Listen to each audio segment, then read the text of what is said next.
नमस्कार। चलिए आज बात करते हैं कंप्यूटर की, उस मशीन की जिसने सचमुच हमारी दुनिया को पूरी तरह से बदल के रख दिया है। ये है उसका एक अनौपचारिक इतिहास।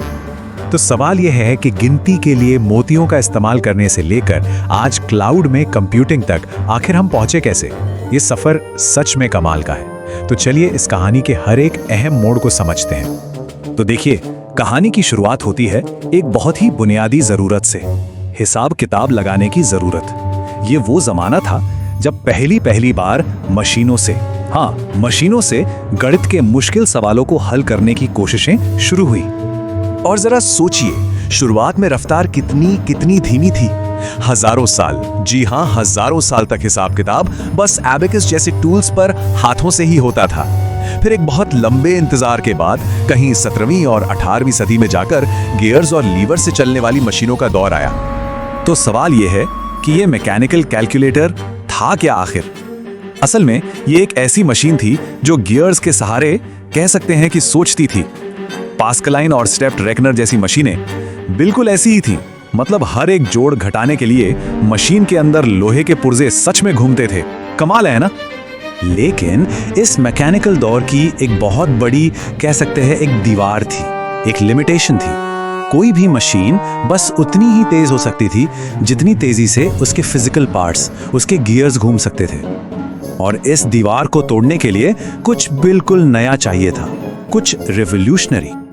और बस यहीं पर कहानी में आता है एक जबरदस्त ट्विस्ट। अब हम देखेंगे कि कैसे बिजली ने कंप्यूटिंग की दुनिया में कदम रखा और पूरा का पूरा खेल ही बदल दिया। वो एक चिंगारी ही थी जिसने सब कुछ बदल दिया। मैकेनिकल दौर का अंत। अब स्पीड गियर्स पर नहीं बल्कि इलेक्ट्रॉन्स की रफ्तार पर निर्भर थी। सोचिए, जमीन आसमान का फर्क। और इसी के साथ जन्म हुआ दुनिया के पहले विशालकाय कंप्यूटर्स का। देखिए, Z3 और Mark 1 जैसी मशीनें तो कह सकते हैं हाइब्रिड थी, मैकेनिकल और इलेक्ट्रिकल का मिक्स। लेकिन फिर आया असली गेम चेंजर, ENIAC। ये पूरी तरह से इलेक्ट्रॉनिक था। और उसके बाद आए स्टोर्ड प्रोग्राम कंप्यूटर्स जो खुद ही इंस्ट्रक्शंस को याद रख सकते थे। अब इस छलांग की विशालता का अंदाजा लगाना है ना, तो सुनिए। ENIAC जैसे इलेक्ट्रॉनिक कंप्यूटर अपने पिछले वर्जन से 1-2 गुना नहीं बल्कि करीब 1000 गुना ज्यादा तेज थे। 1000 गुना, मतलब जो काम घंटों में होते थे वो अब सेकंडों में होने लगे थे। तो ठीक है, कंप्यूटर अब तेज तो हो गए थे, लेकिन अभी भी वो बड़े कमरों में बंद विशाल मशीनें थीं। अब कहानी का अगला पड़ाव है इन मशीनों का सिकुड़ना और आम लोगों के घरों तक पहुंचना। और ये हुआ कैसे? एक के बाद एक जबरदस्त आविष्कारों की झड़ी लग गई। पहले ट्रांजिस्टर ने भारी भरकम वैक्यूम ट्यूब्स की जगह ली। फिर आए इंटीग्रेटेड सर्किट्स जिसने हजारों ट्रांजिस्टर्स को एक नन्ही सी चिप में समेट दिया। इसके बाद आया माइक्रो प्रोसेसर, मतलब एक ही चिप पर पूरा का पूरा कंप्यूटर। और आखिर में ग्राफिकल यूजर इंटरफेस ने माउस और आइकन्स के साथ कंप्यूटर को इतना आसान बना दिया कि कोई भी उसे इस्तेमाल कर सकता था। यहाँ पर एक बहुत जरूरी बात समझनी होगी। ये सिर्फ टेक्नोलॉजी का बदलाव नहीं था, ये एक सामाजिक क्रांति थी। अब कंप्यूटिंग की ताकत सरकारों और बड़ी कंपनियों के हाथों से निकलकर आम इंसान के हाथों में आ रही थी। और यहीं से इनोवेशन और क्रिएटिविटी का एक बिल्कुल नया दरवाजा खुल गया। और ये सफर हमें सीधा ले आता है आज के दौर में, एक ऐसी दुनिया जहां कंप्यूटर हर जगह है, हर पल कनेक्टेड है और लगातार ज्यादा से ज्यादा स्मार्ट होते जा रहे हैं। चलिए देखते हैं कि हम यहां तक कैसे पहुंचे हैं।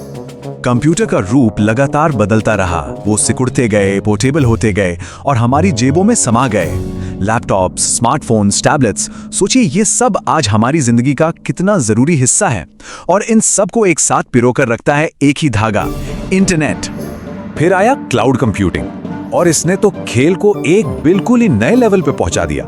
इसका मतलब यह है कि अब सारा डेटा, सारी प्रोसेसिंग पावर हमारे फोन या लैपटॉप में कैद नहीं है। वो तो इंटरनेट पर मौजूद बड़े सर्वर्स में है, जिसे हम कहीं से भी किसी भी वक्त एक्सेस कर सकते हैं। असल में इसने इंटरनेट को ही एक बहुत बड़ा सुपर कंप्यूटर बना दिया। और आज इस पूरी कनेक्टेड दुनिया के ऊपर एक और नई परत चढ़ रही है, और वो है आर्टिफिशियल इंटेलिजेंस यानी AI की। आवाज पहचानना हो, तस्वीरें समझनी हो, AI हमारे डिवाइसेस को पहले से कहीं ज्यादा होशियार और काबिल बना रहा है। तो असल में ये पूरी कहानी का सार है। कंप्यूटर का इतिहास कोई सीधी रेखा नहीं है, ये तो इनोवेशन यानी नवाचार का एक ऐसा चक्र है जो लगातार घूमता है। हर नई पीढ़ी पिछली पीढ़ी की कामयाबियों पर ही कुछ नया और बेहतर बनाती है और हर बार रफ्तार और तेज हो जाती है। तो देखिए, कहानी शुरू हुई थी गिनती के मोतियों से और आज हम एआई तक पहुंच चुके हैं। वाकई एक शानदार सफर। तो अब सबसे बड़ा सवाल यही है कि इनोवेशन का अगला चक्र क्या लाएगा? भविष्य में आखिर क्या छिपा है?